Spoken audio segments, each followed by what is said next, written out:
cuidado con las emociones, fíense solo de la inteligencia y la razón. Bueno, este ha sido el discurso de los últimos 2000 años. Y ahora viene la ciencia y dice, no es verdad, sin emociones no se puede ni vivir ni decidir. En redes, en unos instantes, verán por qué.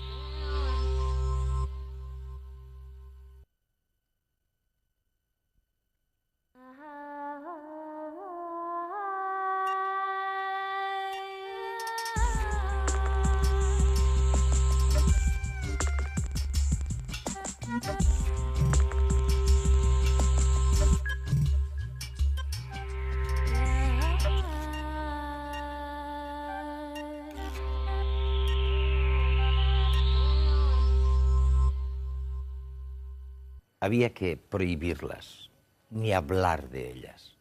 Lo importante era la lógica y la razón. Las imágenes de la felicidad, de las emociones, lo distorsionaban todo. Y ahora resulta que la ciencia nos dice exactamente lo contrario.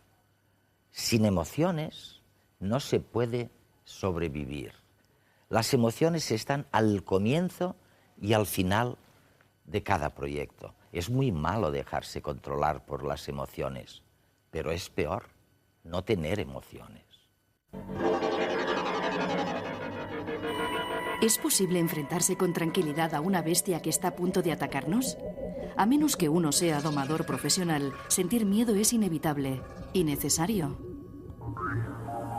A lo largo de muchos siglos hemos creído que las emociones eran obstáculos. Filósofos clásicos e investigadores académicos popularizaron la idea de que las emociones son inútiles o que entorpecen nuestra vida y nos impiden ser racionales. Hoy sabemos que este punto de vista es erróneo. Somos seres emocionales, incluso mucho antes de que el Homo fuese sapiens. Las emociones existen hace millones de años simplemente porque han resultado útiles para la supervivencia. Vivir sin ellas es una sentencia de muerte y la ciencia lo comprende cada vez mejor. Experimentamos emociones cuando sentimos que algo importante nos está sucediendo o puede suceder. Gracias a la reacción emocional, nuestro cuerpo y nuestra mente se preparan automática e involuntariamente para responder a esta situación de la mejor manera posible. El miedo, por ejemplo, tonifica nuestros músculos para correr con más fuerza y enfoca nuestra mente solo hacia la fuente del peligro o hacia las posibles vías de escape, excluyendo todo lo demás. La alegría ante un hecho positivo nos condiciona a intentar repetir esa situación favorable en el futuro. Y la repugnancia nos impide comer alimentos en putrefacción por más que estemos famélicos, evitando así una infección. Las emociones afectan nuestra manera de ver y pensar el mundo. ¿Pero lo hacen negativamente? Está demostrado que las emociones influyen en la atención, en la memoria y en el razonamiento lógico. Veamos cómo. Suele decirse que las emociones nos distraen. Sin embargo, su efecto es justo el contrario. Las emociones nos apartan de un pensamiento determinado solo para hacernos prestar atención a otro que emerge como más importante. Nuestro cerebro no está hecho para recordar el 100% de lo que se le presenta. En este caso, las emociones intervienen en la memoria como un criterio excelente para determinar qué datos recordar. Creemos que las emociones son perjudiciales a la hora de tomar decisiones. Sin embargo, algunas decisiones podrían tornarse en disquisiciones eternas. En estos casos, resulta más eficaz que intervengan las emociones para poder ser expeditivos.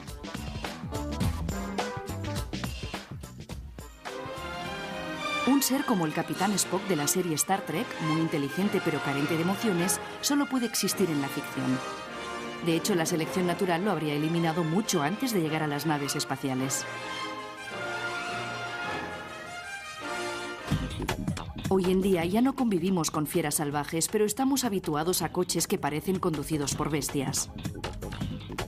Necesitamos emociones no solo para sobrevivir al tránsito de la ciudad, sino también para tomar ciertas decisiones de manera eficaz, para comunicarnos y comprender a otras personas, y en definitiva, para asegurar la transmisión de nuestros genes.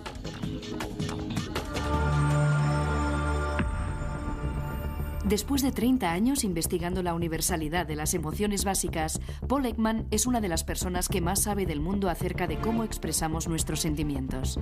En redes viajamos hasta San Francisco en busca de sus hallazgos, que hoy en día se emplean en campos como la detección de mentiras o las películas de animación.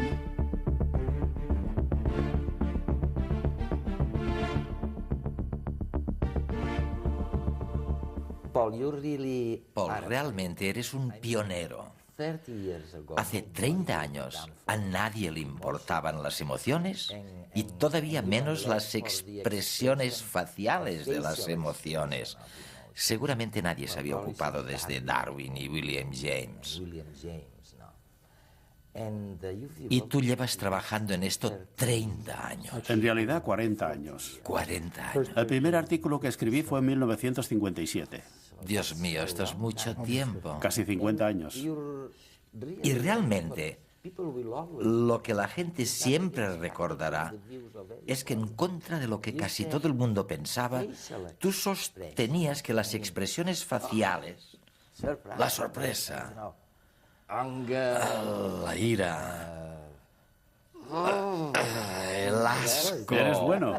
Debería fotografiarte. Bueno, tú dices que son universales estas caras. Sí, empezamos pensando que no lo eran. Yo estudié a finales de los 40 y principios de los 50, cuando todo el mundo estaba muy influenciado por el punto de vista de Margaret Mead sobre el impacto cultural. Lo importante del comportamiento social era producto de la cultura, y era una visión de la naturaleza muy poco probable. Éramos como una tabula rasa, e incluso se creía que había culturas que no tenían ninguna emoción. Las expresiones no existían porque eran un invento cultural, y yo también creía en esto. Y no acababa de creérmelo. Pero como me había educado en este sistema, pensaba que tenía que ser lo correcto.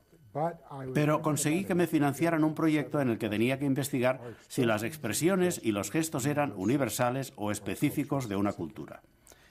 Yo empecé pensando que demostraría lo que decía Margaret Mead, pero lo que encontré era justo lo contrario. De manera que soy un científico cuyos descubrimientos han cambiado mi forma de pensar. Pero resulta que son innatos y que ocurren en todas partes. Está claro que no podemos estudiar todas las culturas. Estudiamos 21 culturas que eran literarias y 2 culturas que no habían estado nunca en contacto con el mundo exterior. Creo que esto es suficiente para poder establecer generalizaciones, particularmente con las culturas aisladas visualmente preliterarias, ya que no podían haber aprendido por medio de contactos con otras culturas. Y nunca habían visto fotografías, revistas, periódicos, televisión o películas. O sea que cuando se está allí se pregunta, ¿qué cara pondrías si te dijeran que se ha muerto tu hijo?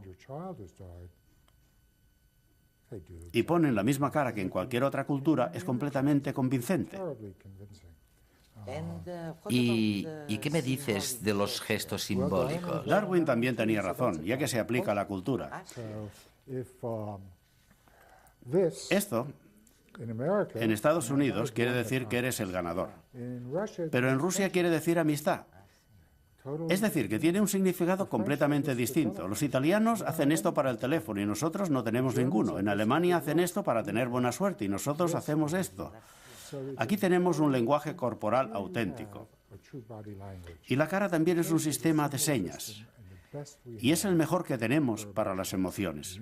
Un sistema de señas universales involuntarias, es decir, que es muy valioso porque no lo hacemos a propósito. Pero muchas de las expresiones sí que se pueden hacer deliberadamente, lo que nos puede llevar a que una cara nos engañe.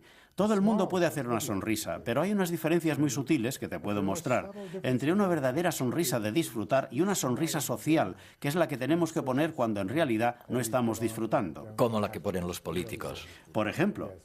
Pero en algunas ocasiones somos unos artistas muy buenos y ya sabes que los actores están en el límite entre la verdad y la mentira, porque un buen actor consigue llegar a identificarse con el papel que interpreta. Y mientras lo está interpretando, esto lo hemos investigado, su fisiología es la misma que si estuviera sucediendo. Esto sucede con los buenos actores y es por esto que nos llegan a emocionar. Aristóteles dijo que nos emocionamos cuando vemos la tragedia y llegamos a tener miedo porque lo que vemos no es una representación simbólica. sino que estamos viendo a unos actores que en realidad son capaces de generarlo. Lleva mucho tiempo de ensayos y de habilidad. Pero con mucha escuela se puede llegar a conseguir. Se puede ver y sentir. ¿Para qué sirven las emociones? Bueno, yo no las diseñé, de manera que el científico tiene que hacer las preguntas de qué sucede, cuándo y cómo. Y no hay mucha gente que haga la pregunta de por qué sucede, porque es muy difícil obtener una respuesta científica. Te puedo ofrecer mi teoría, pero solo es la mía. Y las pruebas funcionan con la teoría en este momento, pero no es más que una teoría, no es un hecho. La universalidad es un hecho. Pero, ¿por qué es el sistema de señales universal más importante que tenemos para informar a otros miembros de otras especies de lo que nos sucede? Me imagino que durante el curso de la evolución era útil para las personas, porque podía informar a los que me rodeaban de cuando estaba enfadado para que se alejaran, y también por mi cara de miedo cuando había algún peligro, un predador. Cuando me lo paso bien, quería decir que quiero más. Y cuando lo estoy pasando mal, quiero que me ayuden. Incluso ahora que en el siglo XXI tenemos unas vidas más individuales y pensamos que quizá es mejor no saber cómo se siente todo el mundo. Durante toda la historia de la evolución ha sido justo lo contrario.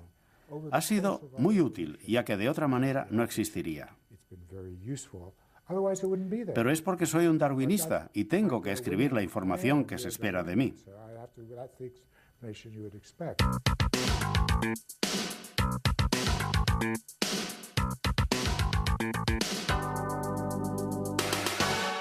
Los políticos hablan a los ciudadanos y por lo tanto necesitan encontrar un discurso que les permita llegar y ser recibidos de la mejor manera posible, ¿no? Por eso los políticos intentan encontrar empatías emocionales, sintonías emocionales que permitan después ser como una especie de puente hacia las nuevas ideas o hacia los mensajes políticos, ¿no? Sin este puente emocional es muy difícil hacer política hoy, ¿no? Y para ese puente emocional, el conjunto de recursos de imagen, gestos, movimientos, posturas, tono, timbre, son determinantes, ¿no? Porque las emociones se construyen así, ¿no? Con movimientos, con gestos, con tonos de voz.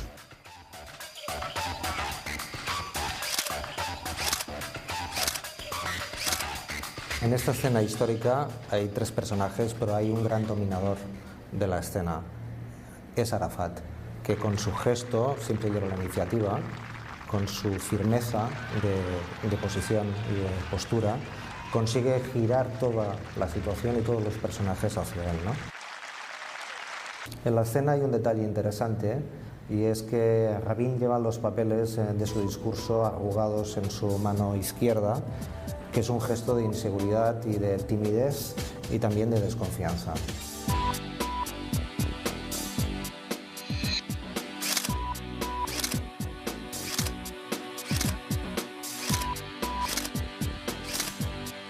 En esta escena, Franco se dispone a agradar a Hitler. Su actitud, su manera de dar las manos tan afectuosa, cruzando la una sobre la otra, es un gesto inhabitual para dos personas que no se conocen, pero en la que una quiere mostrar un grado de afecto y de familiaridad inexistentes. La actitud de Franco yo creo que sorprende a Hitler, que quizás esperaba un saludo marcial inicial, por eso lleva los guantes en la mano, y le obliga finalmente de manera improvisada a sacarse el guante de la mano derecha para poder de nuevo saludar a Franco con el contacto de las palmas de las manos, ¿no?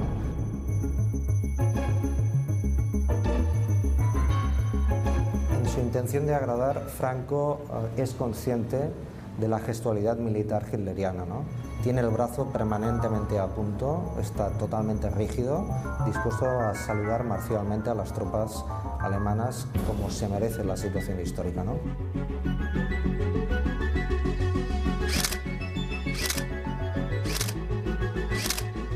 Hay un elemento en esta secuencia que es la distancia entre los cuerpos, es decir, la distancia que, por ejemplo, hay entre el presidente Barroso y Blair, y entre Blair y Bush, es mucho mayor que la que tienen, digamos, Bush y Aznar, ¿no? Las distancias, digamos, en la posición de una fotografía marca también los grados de proximidad y de sintonía. La secuencia también nos ofrece la sonrisa de Aznar, ¿no? No es tanto una sonrisa, sino una posición facial de máscara, de protección y de distancia respecto a cualquier situación que le permita protegerse, ¿no? Paul, si existe de veras una expresión facial ideal que exprese la agonía y la tristeza, ahí la tenemos, ¿eh? Sí, es muy intensa y probablemente no podría serlo más. Pero si pensamos en las circunstancias de esta pobre mujer, se acaba de enterar de que habían encontrado el cuerpo de su hijo, un adolescente. Durante meses se había dado por desaparecido, pero ella todavía tenía esperanza de encontrarlo vivo. Sin embargo, lo habían secuestrado, torturado y matado. Ella tiene, como la tendría cualquier madre, una angustia tremenda. Y por supuesto no hace falta entrar en los pequeños detalles. Cualquiera puede verlo, ya que todo está marcado en su cara. Las cejas que se levantan en ángulo. Este es el signo más fiable de la tristeza. También se puede ver cómo las mejillas se levantan y los labios están estirados y arqueados, como si estuviera gritando. Yo creo que en este momento estaba llorando y la barbilla también está elevada. Podemos ver también aquí una versión reducida de su cara, que debe ser un familiar o alguien que pasaba.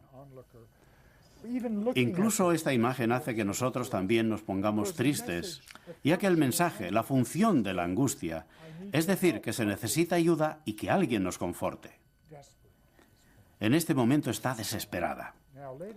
Y después te enseñaré también el signo sutil que señala el comienzo de la angustia, o que se la está intentando esconder, pero aquí está completamente desarrollada y descontrolada. Veamos estos detalles que muestran la tristeza cuando ya ha empezado, pero todavía no es evidente.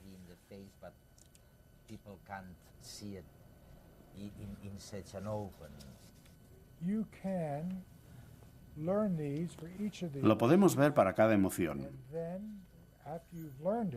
Y en esta prueba vamos a comprobar lo que podemos aprender.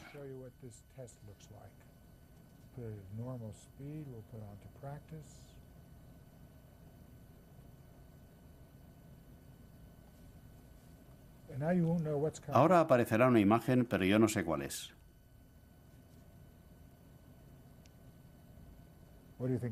¿Qué crees que era? Tengo que verlo otra vez, ¿eh? No puedes, solo tienes una oportunidad. Sorpresa. Sí, tienes razón. Muy bien. ¿Quieres verlo otra vez?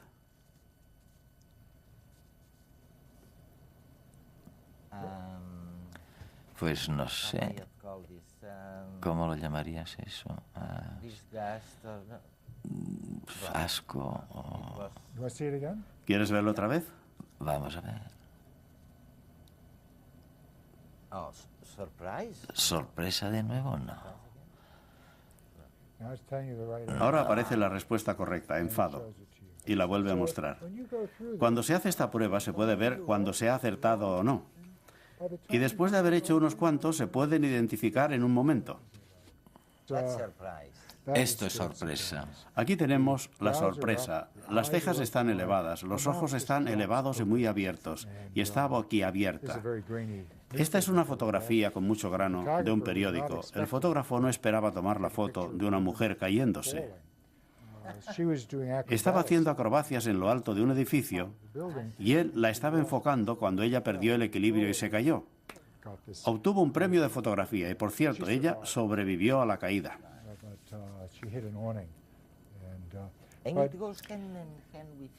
Y dices que eso está muy vinculado al miedo. La sorpresa es la emoción más corta, porque tenemos que estar sorprendidos hasta que sabemos de qué lo estamos. Siempre se trata de algo inesperado, y después se puede estar o aliviado, o divertido, o con miedo. Muy a menudo se siente miedo, porque a menudo las cosas inesperadas nos suponen una amenaza.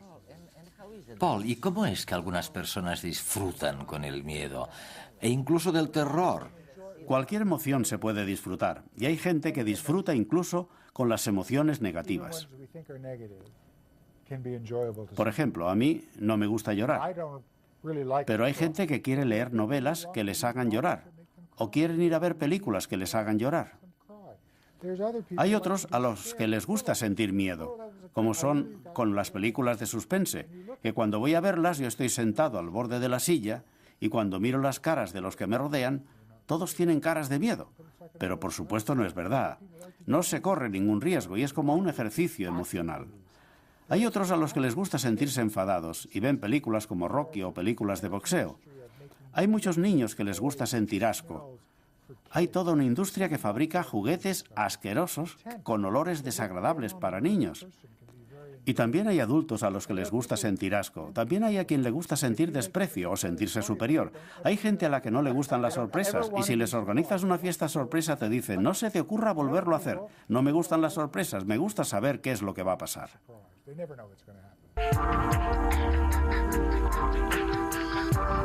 Las emociones nos dominan. El legado genético que hemos heredado determina nuestras reacciones ante situaciones concretas. Son las emociones innatas. Sin embargo, a lo largo de nuestra vida también aprendemos a emocionarnos ante determinados estímulos y estos quedan grabados en nuestro cerebro.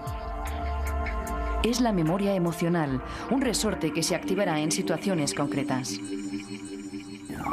Con cada estímulo que desencadena una emoción se crean nuevas conexiones entre un grupo de células en nuestro cerebro. Es una especie de asamblea celular que retiene el aprendizaje emocional. El conjunto de todas estas asambleas celulares forma la base de datos que contiene todo lo que nos emociona. Y aunque es fácil añadir datos, borrarlos es muy complicado. Por eso es tan difícil controlar totalmente nuestras emociones.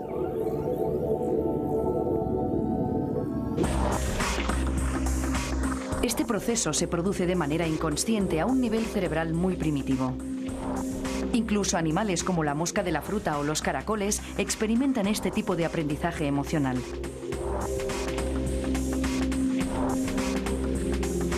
Pero solo si el organismo posee un cerebro suficientemente evolucionado será consciente de la emoción que está sintiendo.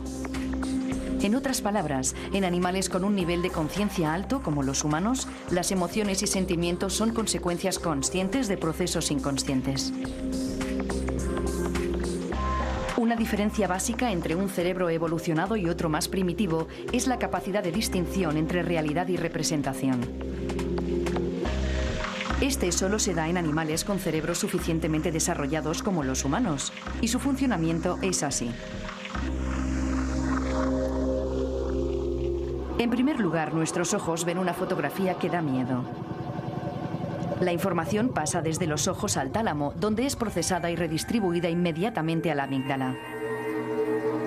Esta rápida conexión permite que el cerebro active los mecanismos que preparan el cuerpo para afrontar el posible peligro. Paralelamente, la corteza cerebral también recibe la misma información procedente del tálamo.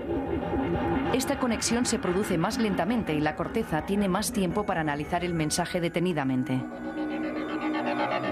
Así puede determinar que no existe el peligro, ya que tan solo se trata de una fotografía. De nuevo, esta información, una vez analizada, se transmite a la amígdala. Como la corteza ha determinado que es una falsa alarma, la respuesta de miedo se detendrá. Pero como en todo lo demás, nuestros genes también condicionan este proceso. Se ha demostrado que en personas con una variante genética defectuosa, el mecanismo de distinción entre representación y realidad no funciona correctamente. Esto supone que se genere un estado de ansiedad a partir de una amenaza irreal. Eran básicamente fotografías de caras que daban miedo, pero que por supuesto no suponían ningún peligro. Lo que sucede es que la amígdala se activa al ver las fotografías y se pone en contacto con el cíngulo, que es una zona más moderna del cerebro que la amígdala. El cíngulo de la persona sin la variante genética dice, esto es simplemente una fotografía, e inhibe la respuesta de miedo, puesto que no existe ningún peligro real y no se padece ansiedad. En la persona con la variante genética no se produce la inhibición. La amígdala está hiperactiva y da lugar a una respuesta de miedo. Pero todo este conocimiento acumulado durante 30 años, ¿qué utilidad tiene? ¿Para qué sirve? ¿Puede ayudar a alguien saber todo esto? ¿Se puede evitar, por ejemplo, que la gente sea violenta simplemente porque hayan aprendido a ser conscientes de cuándo está brotando la ira? Hay 4 capacidades, y en este último libro, no sé si escribiré otro, pero en el más reciente, Emotions Revealed, he puesto todo lo que he aprendido sobre las emociones durante estos 40 años y que puede ser útil durante la vida. Si había cosas que eran interesantes, pero solo para mí, y no tenían ninguna aplicación práctica, las he dejado fuera del libro. La capacidad número 1 es la más difícil de aprender, y es el ser capaz de elegir el ser o no ser emotivo. Incluso el Dalai Lama, con quien he hablado, dice que no se puede elegir de dónde nace el impulso de la emoción. Esto es automático. No puedes. Pero lo que se puede desarrollar es la capacidad de darse cuenta de que nace el impulso antes de que se actúa. Es decir, que hay un espacio entre el impulso y la acción. En casi todos nosotros este espacio es muy pequeño, pero se puede ir ampliando para adquirir esta capacidad, aunque sea en ocasiones para decir, no quiero responderte con enfado a tu enfado, o voy a hacer esto y no me va a superar la sensación de miedo. Es duro, porque se está actuando en contra de la naturaleza, ya que no quiere que haya interferencias en ese punto. En la vida cotidiana todo eso es muy difícil de aprender, ¿no? Pero si se quiere, se puede. El primero es el más difícil, y la capacidad segunda es cuando se está emotivo, pero se puede elegir cómo es el comportamiento cuando se está emotivo. Me enfado con mi mujer. Regreso del trabajo y me dice que por qué me he vuelto a olvidar de hacer la compra. He hecho la compra y está ahí. ¿Por qué se enfada?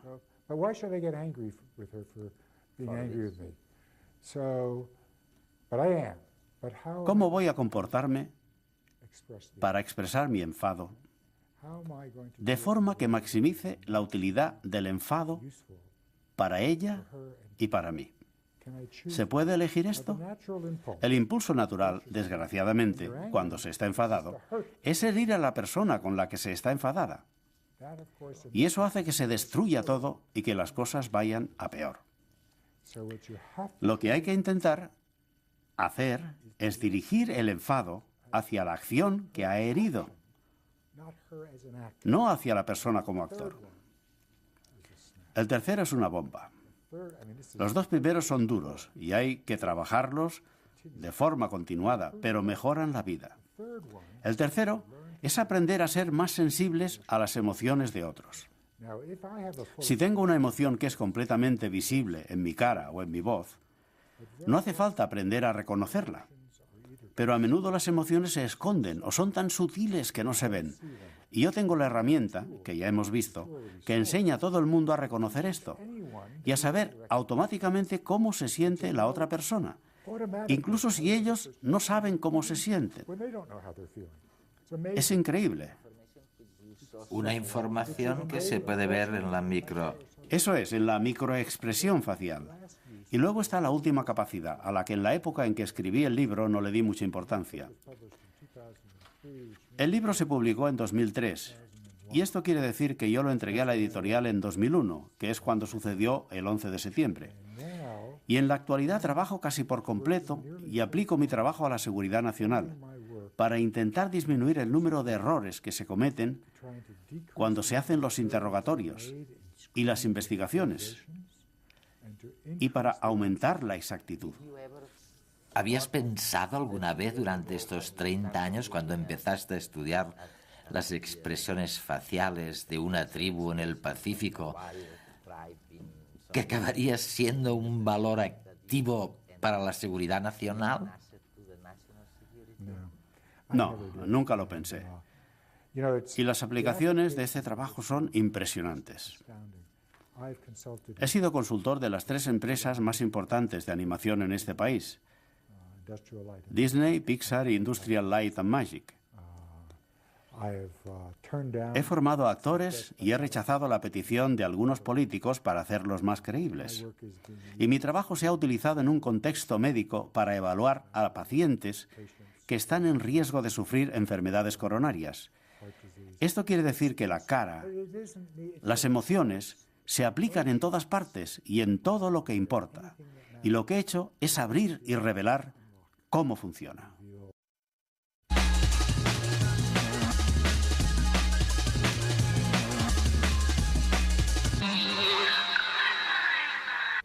Las manías controlan su vida. No tiene por qué preocuparse, ya que un equipo de investigadores ha descubierto que ser hipomaníaco, más que un problema, es beneficioso. Por ejemplo, las personas tiquismiquis y con altibajos emocionales suelen ser las más creativas en el trabajo y en su vida social. El estudio ha consistido en investigar a un grupo de hipomaníacos, personas con ligeros problemas emocionales y psicológicos. Se trata de una patología que no llega a la consulta de los expertos, pero que puede limitar la vida cotidiana. Son gente entusiasta, hiperactiva y con una curiosidad casi infinita en muchos ámbitos.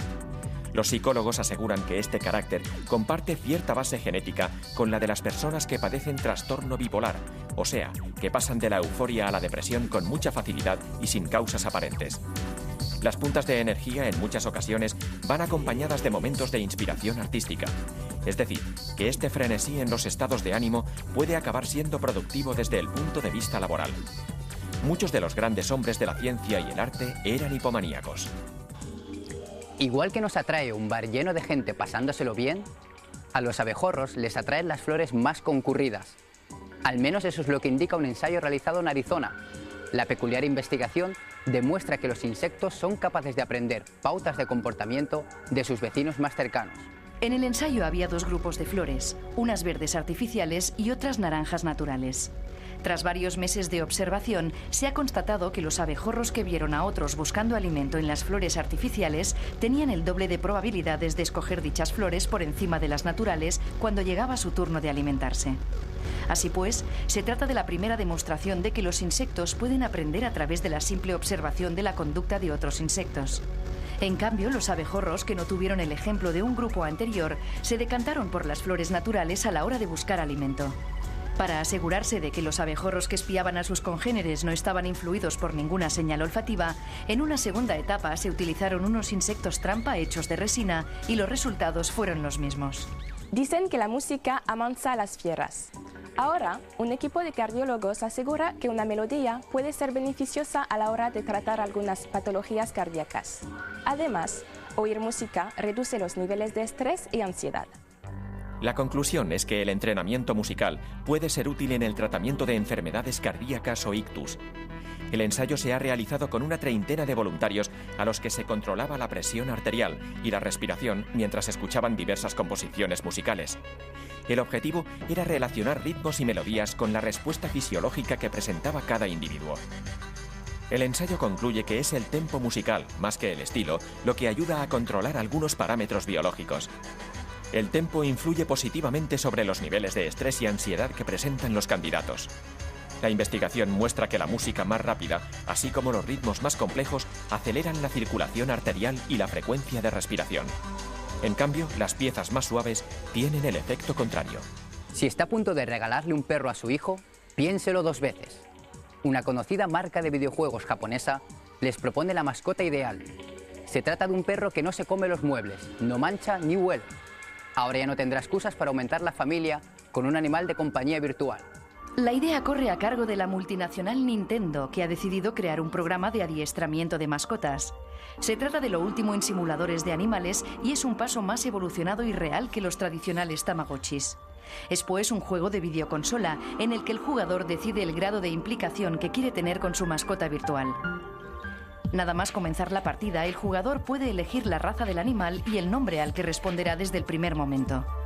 Luego comienza el verdadero desafío, ya que se trata de demostrar la pericia a la hora de educar al cachorro. Las órdenes las cumple gracias a un sofisticado sistema de reconocimiento de voz. El juego funciona como cualquier mecanismo de videojuego. Gracias a un lápiz óptico, los jugadores pueden educar, jugar o acariciar a su mascota. Eso sí, si decides sacar al perro de paseo y el can no te hace caso, el juego te penaliza y deberás volver a empezar de cero, hasta que su educación sea exquisita.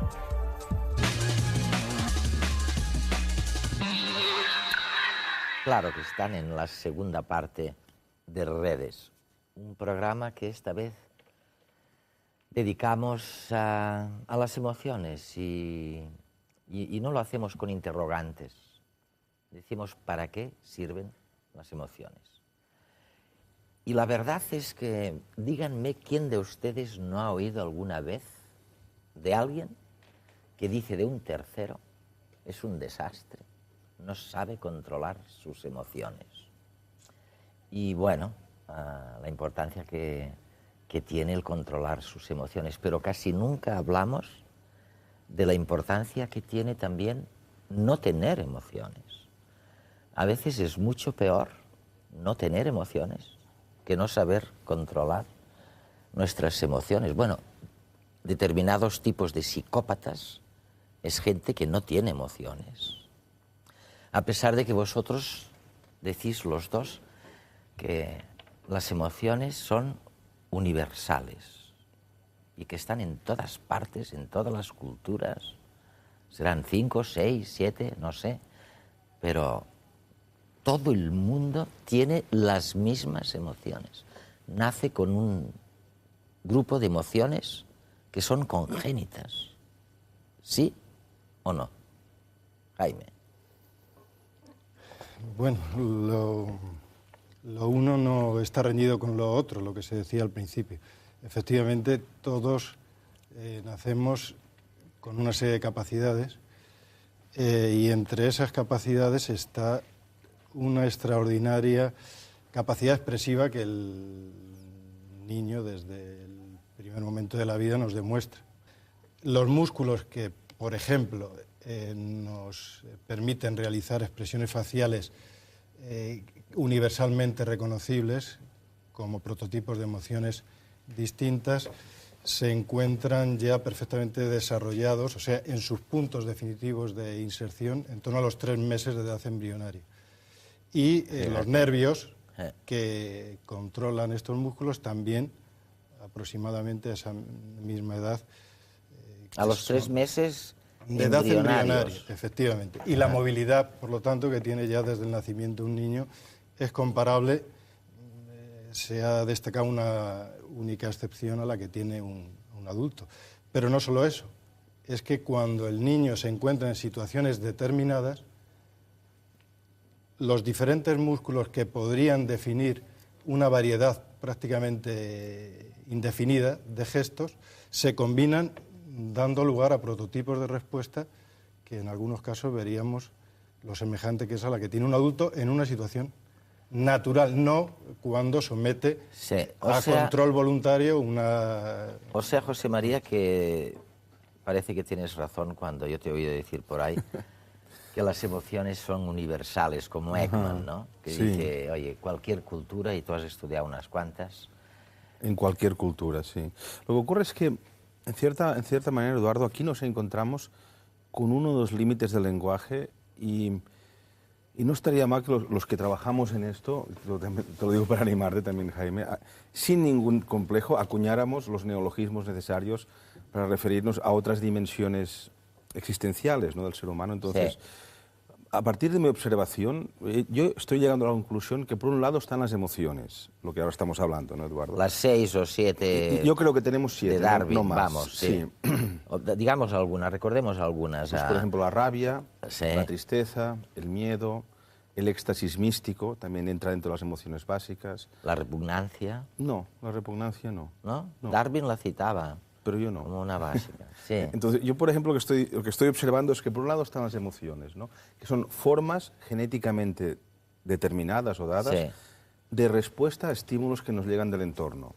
Entonces, en este sentido, las emociones son universales. Todo ser humano, y probablemente también los mamíferos superiores, en esto son casi iguales a nosotros, tienen estas formas de respuesta genéticamente dadas y cada emoción, por tanto, tiene un correlato fisiológico claro, además, ¿no? De ahí que los biólogos fueron los primeros que ya hace más de 30 años empezaron a estudiar las emociones sin ninguna duda, digamos, concretando mucho. Sí. Por otro lado, claro, yo como antropólogo dije, pero ¿qué pasa, no? Porque en unos pueblos parece que las personas sienten cosas y lo expresan, que son casi intraducibles a otras lenguas.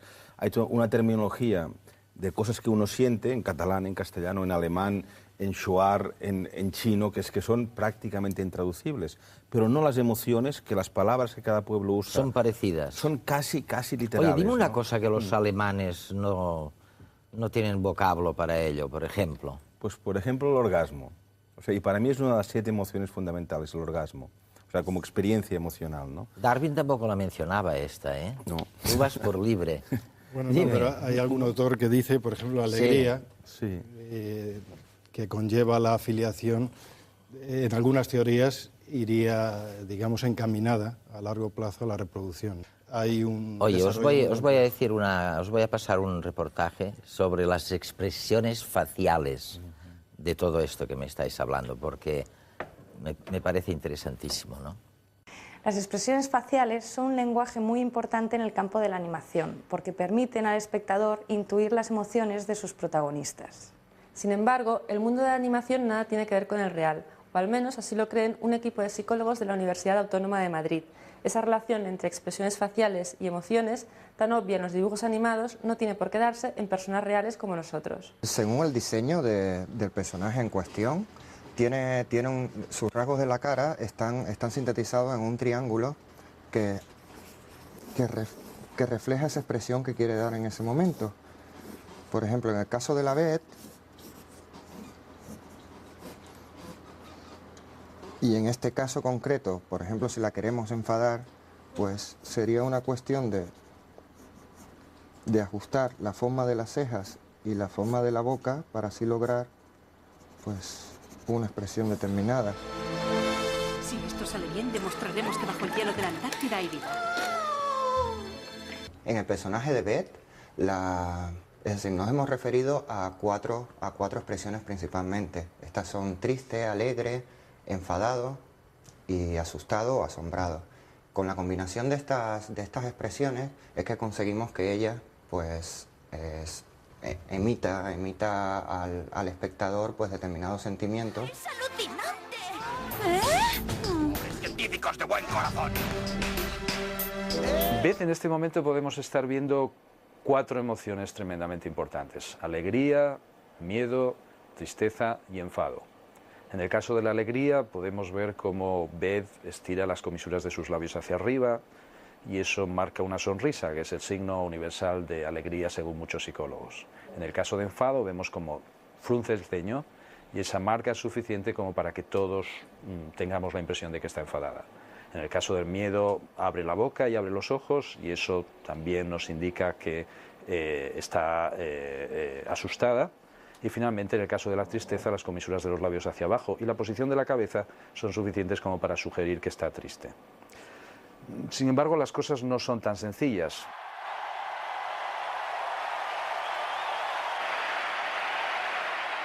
Este es un caso típico, es una atleta española, acaba de comprender que ha ganado una importante competición, ha logrado una medalla histórica.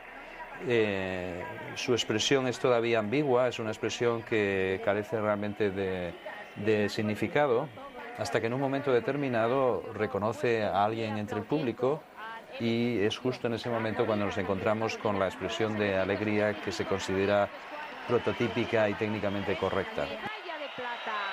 Medalla de plata para Carolina Pascual. Su expresión no solamente está relacionada con la emoción que sin duda está sintiendo, sino con el reconocimiento social. Normalmente cuando un lego habla sobre los toreros o piensa sobre los toreros, se imagina que está sintiendo miedo. Pero sin embargo, en el mismo momento en el que están toreando, están en una situación de lo que técnicamente hablando hoy día en psicología se llama flujo. Flujo es una forma de felicidad.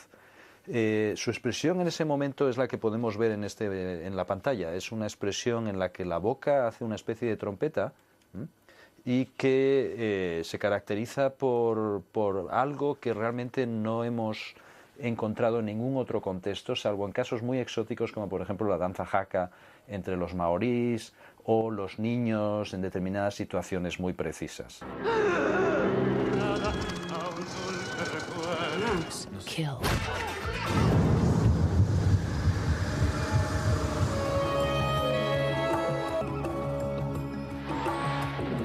Se entiende que las expresiones faciales son un repertorio limitado, un repertorio categorizado que comprende unos pocos gestos y por otra parte que se vinculan también con un conjunto muy limitado de emociones que se llaman emociones básicas como alegría, miedo, tristeza, ira, sorpresa. Nuestro punto de vista es distinto, coincide con ese punto de vista en que indudablemente las expresiones cumplen una función evolutiva, pero el vínculo entre expresión y emoción, incluso desde una perspectiva evolutiva, es probablemente mucho más complejo de lo que dice la teoría más popular en psicología.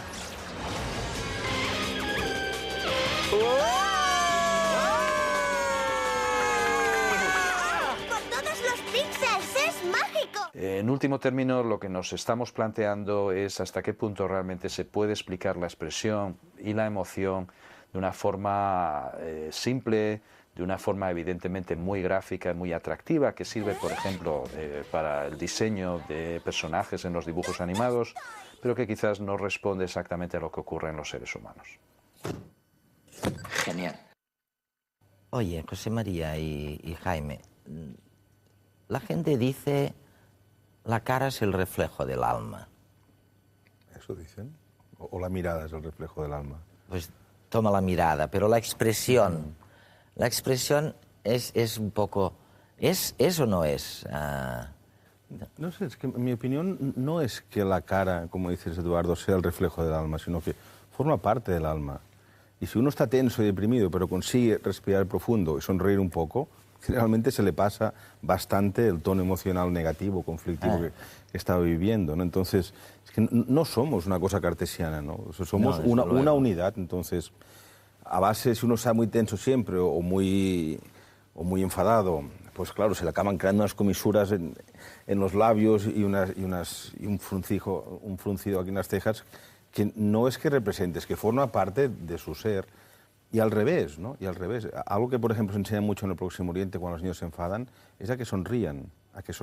Cuando se enfadan. Sí, o sea, que ganen ellos la batalla contra el enfado sonriendo. De las emociones o nadie hablaba o todo el mundo hablaba mal. Oh, no, eso sea en Occidente. En Oriente, no, de acuerdo. En Oriente hay una larguísima tradición milenaria de educación emocional. Fuera. Y los científicos, la comunidad científica no se había metido en eso, pero hasta hace nada. Hasta hace 20 años, sí, sí. Y hasta menos, ¿no? Entonces yo digo, oye, ahora resulta, me estáis descubriendo que las emociones son importantísimas. O sea que yo llego a ver que no hay ningún proyecto que llegue a buen término, que no tenga una emoción al comienzo.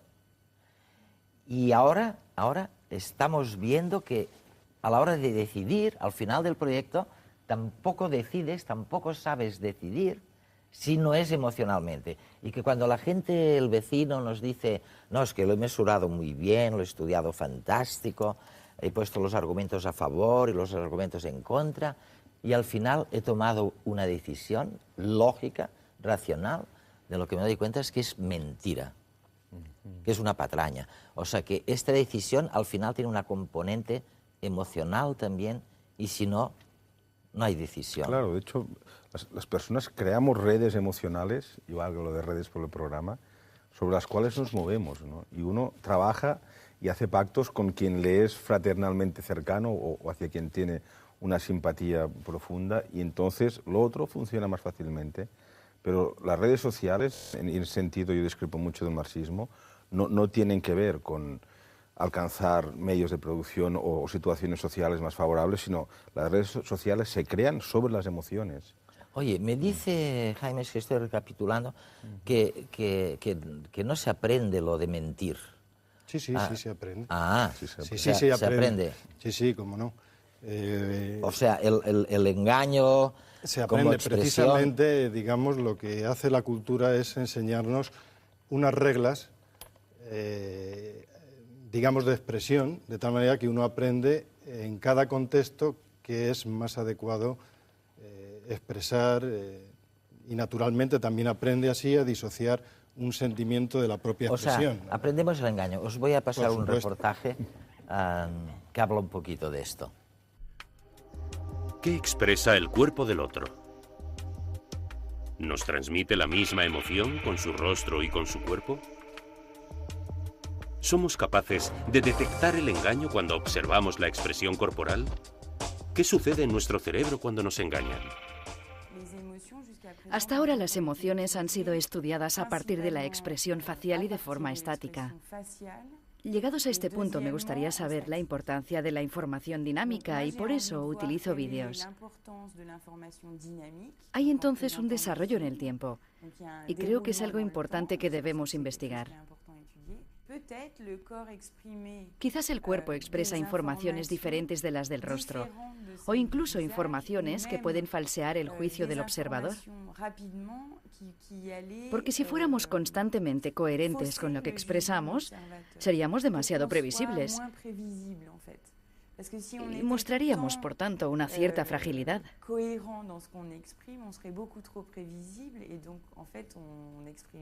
Lo que queremos ver realmente es cómo manifiestan los demás sus emociones e intenciones mediante la expresión corporal. Para eso eliminamos en los vídeos la expresión facial, ocultando la cara de los actores. En el estudio sometemos a escáner a varios sujetos, es decir, observamos lo que sucede en su cerebro mientras visionan pequeñas películas donde ven a un actor levantar una caja.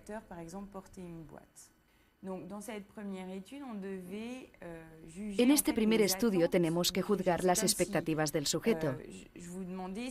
Es como si yo le pidiera a usted si, no sé si este vaso está lleno o vacío. Puedo coger este vaso con naturalidad o puedo mostrar sorpresa y tener una cinética diferente de la normal porque estoy sorprendida.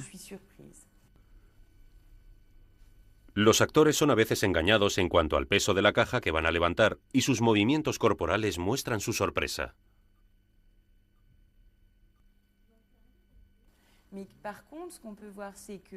Lo que vemos es que tanto la amígdala como el córtex cingular anterior son regiones cerebrales específicas en la detección de la mentira.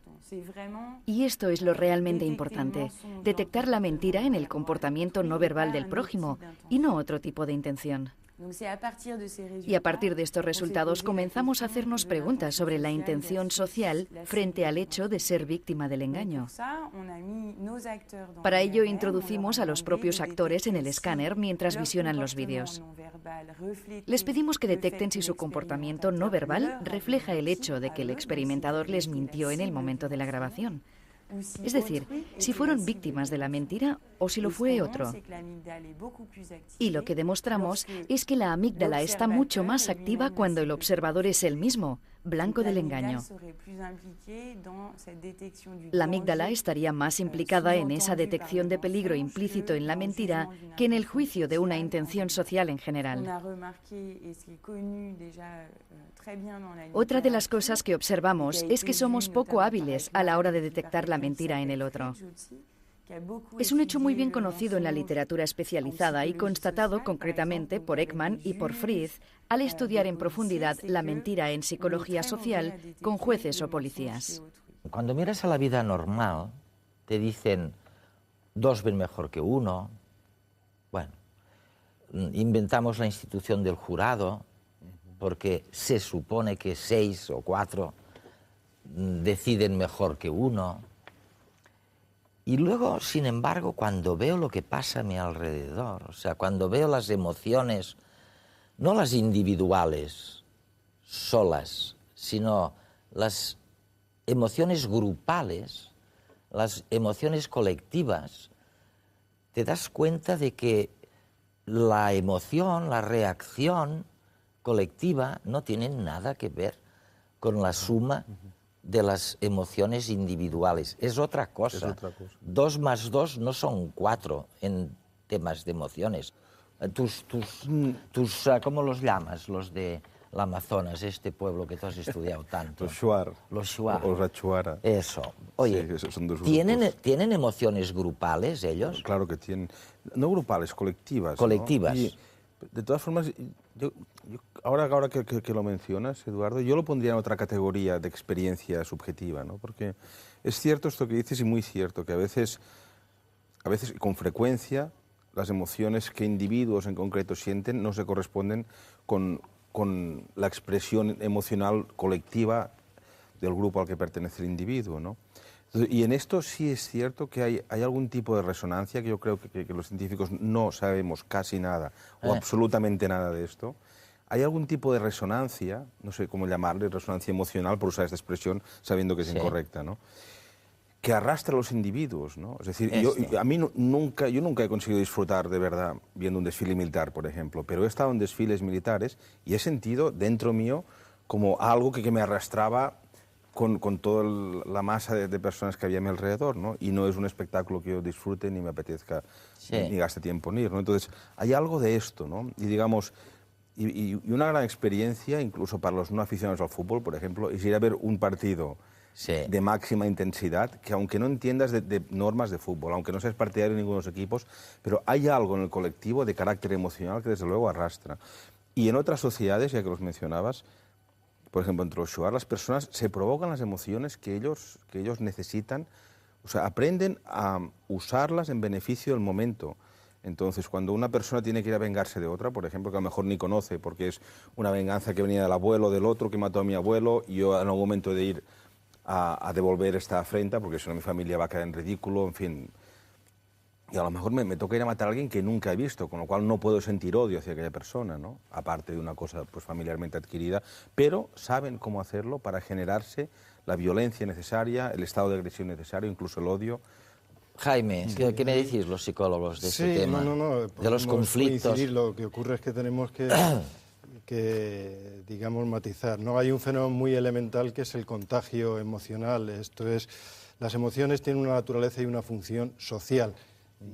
Y, digamos, el hombre tiene una naturaleza social, o sea que es gracias a las emociones que desde que nace puede establecer una comunicación y esto no se pierde, sí se aprende con la cultura a modelar, a engañar, etcétera, pero hay fenómenos que le trascienden a uno y que se imponen fenómenos más primitivos y automáticos, como es el contagio, que fácilmente se suscita pues, por la simple visión de otra persona, y más si es un conjunto de personas compartiendo una misma emoción e ilustrándola en el rostro. De forma automática nos contagiamos. Pero se agranda y sale algo distinto, a lo mejor más venenoso, más dogmático. O más grandioso. O más grandioso. Lo tenemos que dejar aquí, pero seguiremos sobre el mismo tiempo y sobre el mismo tema en próximas semanas.